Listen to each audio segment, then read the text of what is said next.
पुन्हा एकदा स्वागत आपल्या मिनी ब्लॉग मध्ये. ताची राईड आहे मुंबई शिर्डी, शिर्डी मुंबई.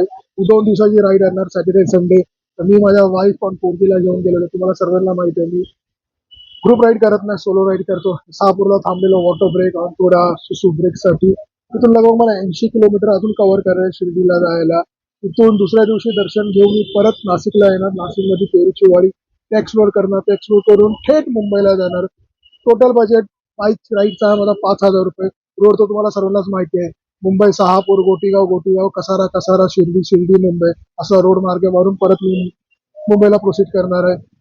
तर इंस्टाग्रामवरती रील बघता बघता मी डायरेक्ट पोहोचलो शिर्डीला. शिर्डीला 4 वाजता पूर्ण संध्याकाळी दर्शन वगैरे घेऊन 7 वाजले परत.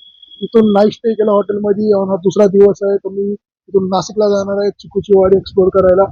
रोड खूप चांगला होता म्हणून एक फोटो सेशन इथे केला. थोडा प्रोसीड केला पुढं. दुपारच्या वाजलेले 12. तर माझं टार्गेट होतं मी 2 वाजेपर्यंत तिथं नाशिकला पोहोचून पेरूच्या वाडीमध्ये, चिकूची वाडी बोलतोय सॉरी, पेरूची वाडीमध्ये एक्सप्लोर वगैरे करीन.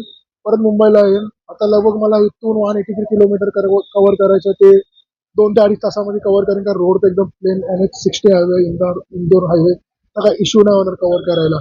पण तेवढंच काय, थंडी नव्हती. एक्सपेक्ट केलेली थंडी जास्ती असेल, पण काहीच थंडी नव्हती. मुंबईला होती गरमी चालू झाली ॲज इट इज. पुढे बरोबर 3 वाजता मी पोहोचलो पेरूच्या वाडीमध्ये. तर इथं सॅटर्डे संडे होता म्हणून खूप क्राऊडेड होता. तर मी तुम्हाला सजेस्ट करेन, तुम्ही इथं येत असाल तर सॅटर्डे संडे सोडून या, वीकडेजला आहे तर तुम्हाला एक्सप्लोर करायला भेटेल.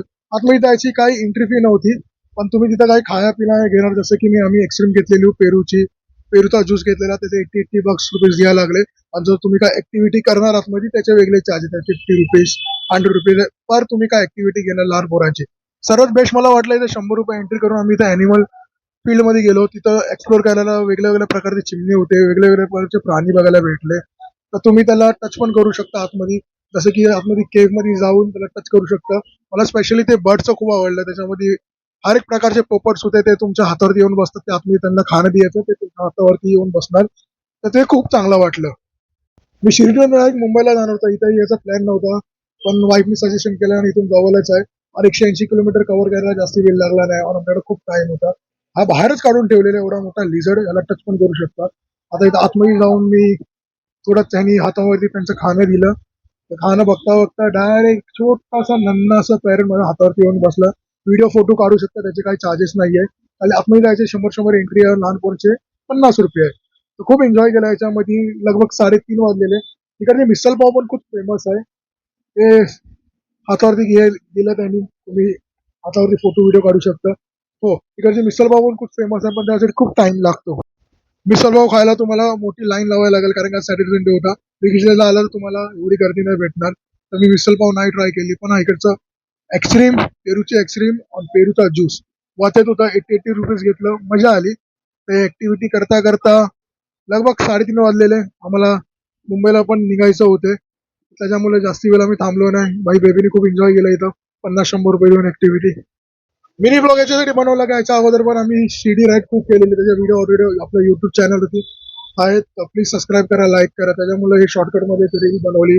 रील तर नाही बनवत, मिनी ब्लॉग होता. तो खूप एन्जॉय केला. जर इकडची लोकेशन तुम्हाला पाहिजे तर मी डिस्क्रिप्शन बॉक्स मध्ये लिहीन, नाही तर डायरेक्ट पेरूची वाडी गुगलवरती सर्च करा. डायरेक्ट तुम्हाला मुंबई थेट 190 किलोमीटर दाखवल. गोटीगाव मध्ये मी फ्युल रिफिल करायला थांबलो आणि सुसू ब्रेकसाठी थांबलो. लगभग 5-5:30 वाजले. इथून 180 किलोमीटर कव्हर करायचं आहे. माझा टार्गेट आहे 8-9च्या अगोदर मुंबईमध्ये एंट्री करायचं, भिवंडी ठाणा क्रॉस करून. तर आम्ही लगभग इथून चायच्या ब्रेकसाठी थांबलेलो, सुसू ब्रेकसाठी. भिवंडी नाक्यावरती पोहोचलो. स्किप करून व्हिडिओ तुम्हाला सांगतोय, कारण का रोड त्याच्यानंतर पुरे खराब आहे. ब्लॉग नाही केला कारण का माझा गोप्रो नव्हता. व्हिडिओ पण बघितला, नक्की लाईक करा, नक्की सबस्क्राईब करा. Till then make your. जय हिंद, जय शिवराय, जय भीम, जय महाराष्ट्र.